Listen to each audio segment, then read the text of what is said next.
Well, thanks, Natalie. It's wonderful to join you again. And the points I would make are three. First, that President Trump is doing exactly what it needs to do with respect to the Chinese Communist Party, which is putting great pressure on them through the tariffs and that element. But also, Natalie, you'll remember back in February when there was the memorandum, the key points of the memorandum were released with respect to measures that the Trump administration was taking with respect to purchasing farmland, for example, in the United States, with respect to minimizing or taking elements to pressure New York firms, right, not to invest in the People's Republic of China.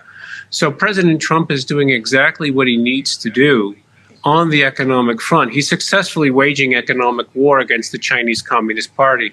The second point is the CCP are supremely vulnerable at this time.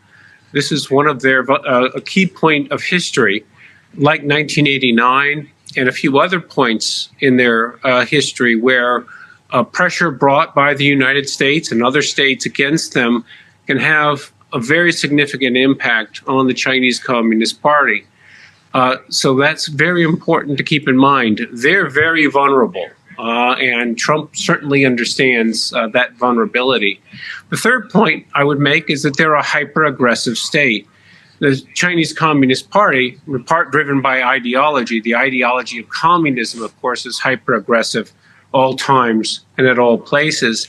And the CCP is no exception to that iron law, really, of the ideology of communism.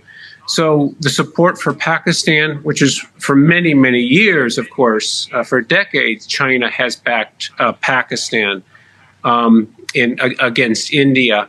As you mentioned, the South China Sea, where you have overt aggression. The CCP sees the South China Sea as their property. They own it.